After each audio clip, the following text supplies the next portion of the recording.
Bonjour à tous et bienvenue sur Iris Factice, la chaîne qui travaille à ce que le monde entier puisse sentir bon.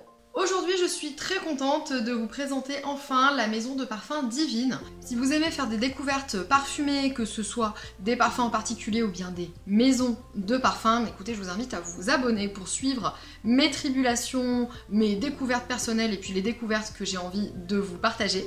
Dernièrement, j'ai participé à la soirée tapis rouge de cette maison et puis voilà, j'ai peut-être quelques petits aveux shopping à vous faire. Il s'agit d'une maison de parfumerie française donc, qui a été fondée en 1986 donc, par Yvon Mouchel, son fondateur, et qui compte aujourd'hui 12 boutiques à travers le monde, dont une à Los Angeles, ce qui n'est pas rien. La particularité de la maison Divine, c'est de ne faire aucune publicité. Donc tout a été fait depuis 33 ans uniquement par le bouche à oreille. Je trouve ça quand même balèze. Le siège et la maison mère sont installés à Dinard, et oui, ce sont des parfums bretons, d'où Yvon Mouchel réalise toutes ses créations, donc il y en a 12 au total, avec la parité 6 masculins et 6 féminins. J'ai eu un vrai coup de cœur pour cette maison de parfumerie parce que je la trouve très, bon déjà, très Frenchy, hein, vous me connaissez, et très authentique. Beaucoup dans la simplicité, dans la sobriété. C'est vraiment le jus qui est mis à l'honneur, donc dans des flacons qui sont très beaux, mais à la fois très sobres et très élégants. Les plus belles matières premières, bien évidemment, sont travaillées, dont certaines qui sont un petit peu particulières. On va le voir juste après dans la vidéo. Effectivement, c'est sans chichi, c'est sans prétention, il n'y a pas de brouhaha marketing autour des flacons, autour de l'identité, peut-être des jus, si ce n'est, et c'est ce qui m'a fait craquer, vraiment un travail de qualité qui est fait lors de la présentation des produits. Il faut savoir que Monsieur Mouchel est un passionné de poésie et il va vraiment loin dans la présentation de ces jus. On sent que vraiment il y a mis tout son cœur et tout son verbe. La maison n'embauche que des personnes qui sont vraiment emportées par le parfum et qui savent en faire des descriptions très abouties. Même dans les noms des parfums qui ont été choisis, je trouve qu'il y a de la poésie, il y a de la culture, c'est vraiment un ensemble. Quand vous avez des noms de fragrances tels que l'inspiratrice, tels que l'infante, tels que l'être aimé par exemple, c'est tout en légèreté, c'est tout mignon, c'est vraiment une maison qui est attachante. Donc pour illustrer mes propos, je ne l'ai pas tout de suite mis en fond parce que je voulais vous garder la surprise. Regardez-moi les flacons. Est-ce que c'est pas trop beau, franchement?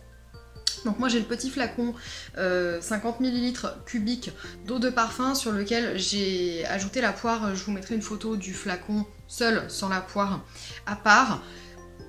Regardez comme c'est beau. Comme je vous dis, sobriété et élégance avec cette poire. Ça en jette, hein. On a tout de suite envie de la voir. Ne me faites pas dire ce que je n'ai pas dit. Pas dans sa salle de bain, sur sa commode. Ce que je vous propose de faire, c'est de vous présenter mes fragrances préférées dans la marque, et puis bien évidemment de vous évoquer lesquelles sont mes coups de cœur. C'est parti! Quand je vous parle de travail nickel et de travail vraiment poussé, regardez comment se présentent les touches à sentir. Donc ce sont les mêmes, hein, j'en ai pris une masculine et une féminine, mais regardez, en réalité c'est un triptyque. Et à l'intérieur apparaissent donc les notes constitutives du parfum, une description et puis une présentation de la maison. J'ai jamais vu ça ailleurs. Clairement, je n'ai jamais vu ça ailleurs et je trouve ça mais oui. Mais pourquoi on n'y avait pas pensé avant, en fait, tout simplement. Et puis le triptyque se referme pour que la fragrance reste sur le papier. C'est vraiment ça qui a fini de me faire craquer. Quand on voit ça, on a envie de faire confiance. Là, on est chez un créateur qui aime le travail bien fait, qui aime son travail et qui a envie de le présenter. La mouillette ne fait pas 2 mm de large, hein, c'est-à-dire que voilà, on a vraiment de quoi découvrir le parfum correctement. Le travail est nickel du début à la fin et ça fait plaisir. Et c'est ce qu'on veut dans le monde de la parfumerie. Ça fait plaisir de faire des rencontres comme celle-ci. Alors je vais enfreindre les règles, je vais commencer par les messieurs et la première composition que je souhaite vous présenter, c'est l'homme de cœur. Donc, alors là évidemment c'est une des premières que j'avais envie de vous présenter parce que l'homme de cœur c'est un iris qui est associé à une feuille de violet, donc bien évidemment Iris Factice elle adore ça. Ici l'homme de cœur effectivement c'est un homme qui va être généreux, qui va être entourant et qui ne va pas se fatiguer. Donc là, dans cette description tout à fait abstraite, on va dire, et personnifiée, bien évidemment, il faut entendre que l'iris va vraiment être très doux, très poudré, et il va tenir très longtemps. Elle peut être portée par un homme ou par une femme, bien entendu. Ici, elle est classée dans les masculins. Et vraiment, celle-ci fait partie de mes 2 coups de cœur masculins dans la gamme. La deuxième création que je souhaite vous présenter, c'est l'homme accompli. Alors l'homme accompli a un départ très imposant. L'homme accompli, c'est un cuir qui est vraiment très viril. Il est là, et puis en évoluant, il se fait vraiment de plus en plus doux. Et effectivement, je trouve que le terme accompli est bien choisi pour décrire cette fragrance. On a un départ, comme je vous le dis, très fusant, citron bergamote, qui est soutenu par une note florale de violette. Et puis progressivement, les bois, le vétiver, la note de cuir et puis la cardamome qui vient tout épicé prennent de plus en plus de présence et lui apportent de plus en plus de rondeur. Très bonne tenue pour celui-ci, j'insiste sur le fait qu'il est évolutif, donc votre homme accompli ne va pas être le même en début qu'en fin de journée. Ça dépend de ce que vous recherchez, si vous recherchez un parfum linéaire qui va être le même, ou bien si vous recherchez effectivement un parfum qui va changer un petit peu dans la journée. La troisième composition masculine que je souhaite vous présenter, c'est l'être aimé. Alors l'être aimé, c'est une composition que vous ne retrouverez pas dans d'autres maisons de parfum. Elle est très singulière celle-ci. On a une note de céleri qui est très prononcée, qui lui donne tout son caractère et qui est soutenue par du santal et du patchouli. Alors cet être aimé, effectivement, dans la singularité de la composition de ce jus, on ressent vraiment cet être aimé à qui l'amour donne des ailes, qui va vraiment pouvoir être lui-même dans toute sa différence, parce que vraiment, je vous le dis, cette note de céleri est assez particulière. C'est un parfum signature grâce à sa note de poivre. Celui-ci, vraiment, je l'ai adoré parce qu'il est très surprenant. Et donc, le quatrième masculin que je souhaite vous présenter, c'est l'homme infini. Alors l'homme infini porte très bien son nom parce que l'homme infini a une tenue effectivement infinie. Et pour cause, il a vraiment tout pour tenir très longtemps. Donc c'est un boisé dans lequel on va retrouver la coriandre, le cèdre, le bois d'agave, les notes de poivre et puis le vétiver. L'homme infini, c'est vraiment mon préféré, je l'ai encore là sur sa touche à sentir. Et il fait très bien la transition avec les féminins que je vais vous présenter tout de suite après parce que celui-ci, je pense que si je devais craquer, ce serait le prochain. Alors on continue avec les féminins, j'en ai 4 également à vous présenter que j'ai vraiment sélectionné pour vous. Le premier, c'est l'inspiratrice. Alors celui-ci plaît beaucoup aux jeunes femmes, c'est le plus sulfureux de tous. Il tient très très bien celui-ci et effectivement il a tout pour plaire à une femme qui aime les parfums avec beaucoup de présence et beaucoup de féminité, avec la rose, le patchouli, la vanille, la tonka. Il est très enveloppant, il rappelle un petit peu Lolita Lembicka ou Angel.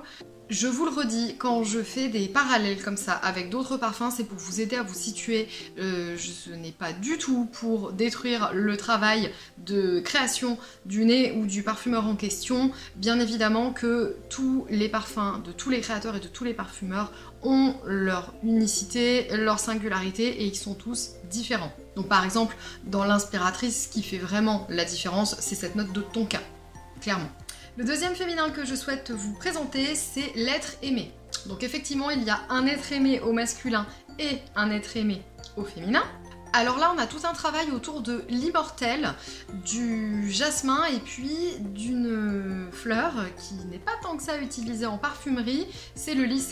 Donc j'y reviendrai dans une prochaine vidéo, mais le lys est une fleur muette. Ça veut dire qu'il y a un travail extrêmement complexe à réaliser pour reconstituer l'odeur du lys parce qu'on ne peut pas en extraire la fragrance naturelle, même avec toutes les technologies qu'on a aujourd'hui. Et c'est ce qui en fait une note particulièrement rare et particulièrement précieuse en parfumerie. Donc celui-ci, je trouve qu'il fait très bien écho à son alter ego masculin parce qu'effectivement, il est très unique, très singulier, c'est vraiment une brassée de fleurs, mais qui va avoir un côté très botanique, très vert, très rafraîchissant. La seule chose que je lui reprocherais peut-être, c'est sa tenue que je trouve très très courte.